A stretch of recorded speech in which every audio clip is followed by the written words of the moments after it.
On s'est dit que les JO, ça allait être un sujet d'actualité et qu'il était intéressant de montrer que dans la nature, le vivant peut montrer aussi des performances intéressantes qui sont peu ou pas connues. On pouvait facilement faire non seulement un parallèle, mais plein de petits parallèles avec les Jeux Olympiques notamment, ou les performances dans d'autres disciplines. Et il y a de la matière, effectivement. Ouais. En fonction des données que nous ou les scientifiques ont pu récupérer, euh, enregistrer une donnée de performance d'un animal, c'est dans des conditions particulières.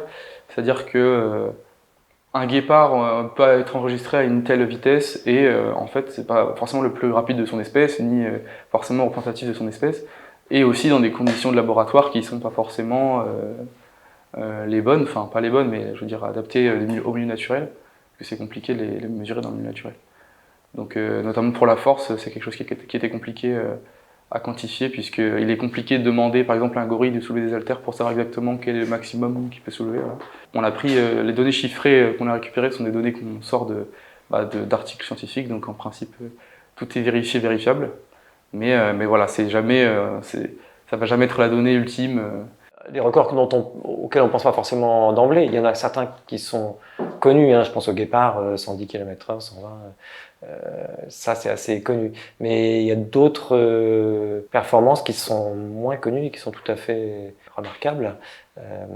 Alors, une des difficultés auxquelles on s'est confronté assez vite, ça a été de donner à la fois des données brutes en unités normées, mais aussi de donner des unités en rapport avec la taille du corps.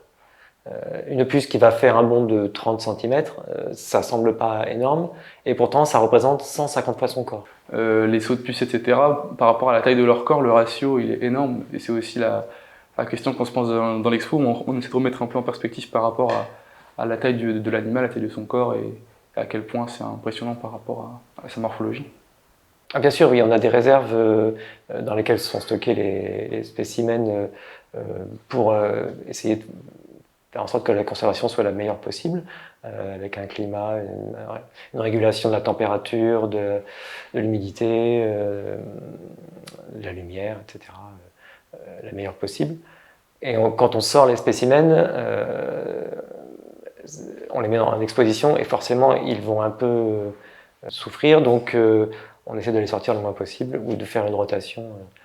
Alors il existe aussi une espèce de réseau entre les musées qui fait qu'on se prête les uns les autres des spécimens qui vont venir illustrer un propos qu'on a dans une expo ou une autre. Ce qui veut dire que alors dans cette expo, c'est pas trop le cas, il y a quelques spécimens prêtés, mais que nous aussi, on prête des spécimens à d'autres musées. Plusieurs solutions pour éviter de sortir trop souvent les spécimens. Il peut arriver qu'on ait plusieurs fois le même spécimen en stock.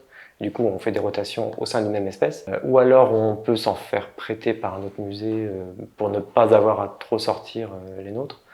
Ou alors, effectivement, plutôt que de montrer un spécimen en l'état, ça va être une photo, un moulage. On aimerait tout exposer, je parle en termes de quantité de spécimens, parce que comme vous le savez peut-être, on a 160 000 objets à peu près en estimation. Mais en termes de taille de spécimen, je dirais qu'on peut tout rentrer dans les salles.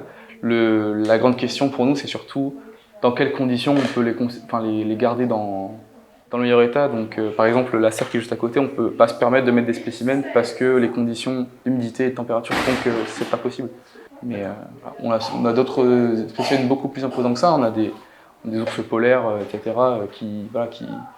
des ours blancs qui mesurent 3 mètres, quoi, donc on ne peut pas forcément les mettre non plus dans toutes les salles. Donc voilà, c'est aussi une question d'aménagement du lieu. C'est pas toujours facile d'avoir que des locaux dans de bonnes conditions. On met les spécimens sans doute les moins fragiles, les moins sensibles à la chaleur, dans les pièces les moins fraîches.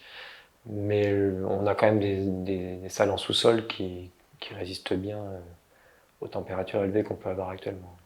Nous, on essaie de faire en sorte que le public qui vient nous voir reparte avec quelques connaissances.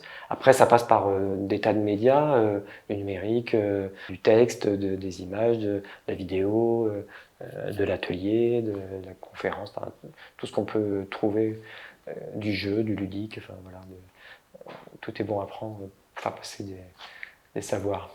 Je sais qu'on a une vision parfois des muséums de sciences qui peut être parfois glauque, etc. Et je pense qu'il faut surtout casser ces idées préconçues qu'on a sur les musées de sciences et de se dire que c'est la balade qu'on avait quand on était petit avec l'école et venir ici pousser nos portes et découvrir ce qu'on fait. On change très régulièrement d'exposition, donc il ne faut pas hésiter à venir découvrir ça par vous-même et casser ses a priori.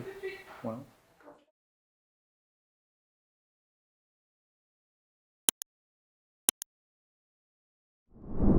Soyez bien affûtés avec Cosini PrimeEdge, entreprise de services d'affûtage.